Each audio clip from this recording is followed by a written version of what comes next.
और बीजेपी ने अपनी लोकसभा की तैयारियां तेज कर दी हैं। इसी सिलसिले में दिल्ली में बीजेपी की 2 दिवसीय राष्ट्रीय अधिवेशन जारी है और जिसमें जम्मू कश्मीर, हिमाचल समेत देश भर के 11,000 से ज्यादा बीजेपी नेता शामिल हैं। जम्मू कश्मीर से कोर ग्रुप के सदस्य, उपाध्यक्षों, महासचिवों और इसके साथ साथ 100 नेता इस बैठक में हिस्सा लेने पहुंचे हैं। साथ ही जम्मू कश्मीर के शीर्ष भाजपा नेताओं में जम्मू कश्मीर अध्यक्ष रविंद्र रैना, अशोक कौल, रविंद्र गुप्ता, डॉक्टर निर्मल सिंह, देवेंद्र सिंह राणा, दरख्शान अंद्राबी, जीएस मीर, प्रिया सेठी, यदुवीर सेठी, जुगल किशोर शर्मा नाम शामिल हैं। वहीं बैठक की अध्यक्षता पार्टी अध्यक्ष जेपी नड्डा कर रहे हैं।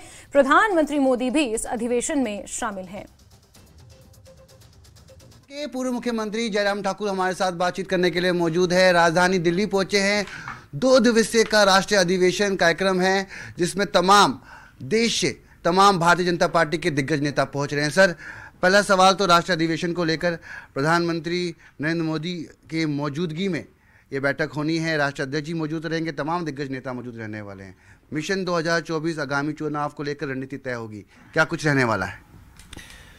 देखिए, राष्ट्रीय परिषद की बैठक है और राष्ट्रीय परिषद की बैठक में पूरे देश भर से एक कैटेगरी है जिसमें सब लोग आते हैं और उसमें लगभग जो जानकारी मिली है 8,000 से ज़्यादा लोग जो पार्टी के जो प्रमुख नेता हैं पूरे देश भर से इस राष्ट्रीय परिषद का हिस्सा बनेंगे।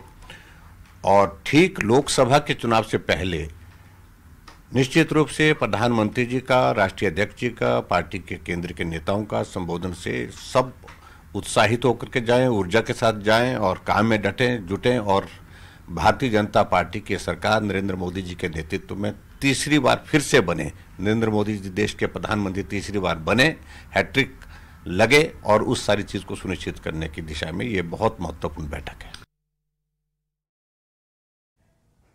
और हमारे सहयोगी अनूप इसी खबर पर ज्यादा जानकारियों के साथ जुड़ गए हैं। अनूप, राष्ट्रीय अधिवेशन 2 दिनों तक चलेगा और आज इस अधिवेशन का पहला दिन है। बताया जा रहा है कि आज मुख्य तौर पर एजेंडों पर डिस्कस किया जाएगा। इसके अलावा पहले दिन में क्या कुछ अहम देखने को मिल रहा है? अनूप, देखिए, आपको बता दूं कि थोड़ी देर के बाद बीजेपी राष्ट्रीय महाधिवेशन की शुरुआत हो जाएगी। 3:30 बजे का वक्त है जब राष्ट्रीय अध्यक्ष जेपी नड्डा के अध्यक्षीय भाषण के साथ इस बैठक की शुरुआत होगी।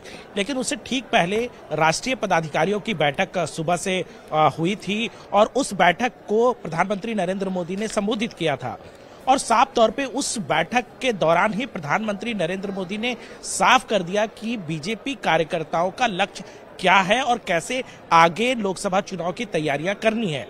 देखिए, प्रधानमंत्री नरेंद्र मोदी ने उस बैठक में बताया कि बीजेपी को 370 लोकसभा सीटें जीतनी है और इनके लिए उसने उम्मीदवार बताए हैं कि कमल का फूल है।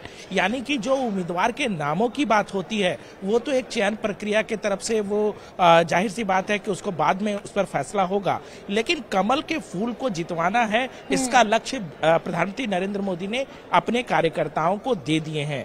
370 जो आंकड़ा प्रधानमंत्री नरेंद्र मोदी की तरफ से दिया गया है उसके पीछे प्रधानमंत्री नरेंद्र मोदी ने तर्क दिया कि जिस तरीके से श्यामा प्रसाद मुखर्जी ने धारा 370 खत्म करने को लेकर अपनी बलिदानी दी, कहीं ना कहीं अगर पार्टी 2024 में 370 सीटें अगर जितवाती है तो ये श्यामा प्रसाद मुखर्जी की सच्ची श्रद्धांजलि कही जाएगी और इसको लेकर के बीजेपी को पूरी तरह से सतर्क रहना चाहिए, पूरी तरह से चौकस रहना चाहिए और बीजेपी को पूरी तैयारी में जुट जानी चाहिए। अब दूसरी तरफ जब बैठक राष्ट्रीय महाधिवेशन की होगी तो सबकी निगाहें जो है कल जब प्रधानमंत्री नरेंद्र मोदी का समापन भाषण होगा उसमें होगा कि प्रधानमंत्री नरेंद्र मोदी अपने कार्यकर्ताओं को क्या मूल मंत्र देते हैं, किस एजेंडे के साथ आगे लोकसभा चुनाव में जाना है। ये सारा जो रूपरेखा है वो प्रधानमंत्री नरेंद्र मोदी कल का जो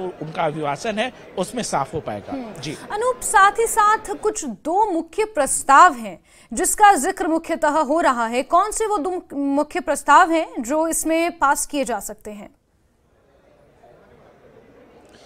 देखिए, 2 प्रस्ताव इस बैठक में पास कराए जाएंगे, इस प्रस्ताव लाए जाएंगे और उसके बाद पास कराए जाएंगे। पहला प्रस्ताव है विकसित भारत मोदी की गारंटी, ये एक थीम है जिस प्रस्ताव का नाम है। इस प्रस्ताव को पास कराया जाएगा। जो सूत्रों के हवाले से राजनाथ सिंह जो है इसको प्रस्ताव रखेंगे और उसके बाद पास कराया जाएगा। जो सूत्र बता रहे हैं उसके मुताबिक जो विकसित भारत का जो एक रोड मैप बनाया गया है अब तक, जो पिछले 9.5 सालों में केंद्र की मोदी सरकार ने जो योजनाएं लागू की है गरीब, किसान और युवाओं, महिलाओं को लेकर के, उस सारा ब्यौरा उस प्रस्ताव में होगा और उस पर मुहर लगाई जाएगी। दूसरा जो प्रस्ताव है वो कल आएगा और जो सूत्र बता रहे हैं वो राम मंदिर का मसला होगा, क्योंकि देखिए राष्ट्रीय कार्यकारिणी, बीजेपी की राष्ट्रीय कार्यकारिणी की बैठक में ही राम मंदिर, भव्य राम मंदिर बनाया जाए, इसका प्रस्ताव पास हुआ था। तो जाहिर सी बात है, चूंकि अब प्राण प्रतिष्ठा हो गया है, वो जो एक संकल्प बीजेपी ने लिया था वो पूरा हो चुका है, तो उस पर एक तफ्तीश से जो है इस पर चर्चा की जाएगी। प्रधानमंत्री नरेंद्र मोदी को धन्यवाद कहा जाएगा और उसका प्रस्ताव भी इस बैठक में पास कराया जाएगा। ठीक है अनूप, अगर मुख्यतः जम्मू कश्मीर की बात की जाए तो जम्मू कश्मीर के लिए जम्मू कश्मीर के लिए ये चुनाव बीजेपी के लिए भी अपने आप में बेहद महत्वपूर्ण है, क्योंकि 370 का जब जिक्र हुआ था तो प्रधानमंत्री ने यही अपने संबोधन में कहा था कि 370 को हटाना उनकी प्राथमिकता में था और उन्होंने ये किया है। बावजूद कई शक्तियां ऐसी थी जिन्होंने इसमें रोड़ा अटकाया और अब 370 सीटों का ही आशीर्वाद बीजेपी को जनता देगी, उन्होंने खासतौर पर इसका जिक्र किया था। और अब जिस समय में ये चुनाव हो रहा है, कहीं ना कहीं 370 हटने के बाद ये पहला बड़ा चुनाव है, बड़ी परीक्षा है बीजेपी की। ऐसे में जम्मू कश्मीर के लिए किस तरह से इसे देखा जाए, इस अधिवेशन को, वहां के जो नेता यहां पहुंचे हुए हैं उनके लिए? देखिए, आपको बता दूं कि बीजेपी चाहती है कि जम्मू कश्मीर से ज्यादा सीटें बीजेपी के खाते में आए, क्योंकि देखिए जम्मू कश्मीर में खासतौर पे अगर घाटी की बात करें तो बीजेपी को बहुत ज्यादा सफलता वहां नहीं मिलती है। हालांकि जम्मू क्षेत्र में बीजेपी को सीटें मिली है, लद्दाख में मिली है, लेकिन बीजेपी का पूरा फोकस है कि किसी भी तरीके से जो पिछला रिकॉर्ड है वो टूटे और ज्यादा से ज्यादा सीटें इस लोकसभा चुनाव में उनको जीत मिले। देखिए संगठनात्मक तरीके से भी इस बैठक के साइडलाइन में बैठकें होंगी, जहां जाहिर सी बात है उस बैठक में जरूर रिपोर्टिंग लिया जाएगा जम्मू कश्मीर क्षेत्र का भी, कि किस तरीके से संगठन वहां काम कर रहा है, किस तरीके से उन्हें और मजबूत करने के लिए काम करना चाहिए। लेकिन देखिए, जिस बात का जिक्र लगातार प्रधानमंत्री नरेंद्र मोदी कर रहे हैं कि धारा 370 खत्म करने का जो संकल्प श्यामा प्रसाद मुखर्जी ने लिया था, उस संकल्प को इस सरकार ने पूरा किया है। तो जाहिर सी बात है इसका सीधा इम्पैक्ट जो है वो जम्मू कश्मीर में पड़ सकता है और बीजेपी चाहती है कि इसका जितना से जितना प्रचार हो सके, क्योंकि सरकार की जो प्रतिबद्धता था उसको पूरा किया गया है। तो जाहिर सी बात है कि अगर जम्मू कश्मीर से भी ज्यादा सीटें मिलती है तो ये श्यामा प्रसाद मुखर्जी की सच्ची श्रद्धांजलि मानी।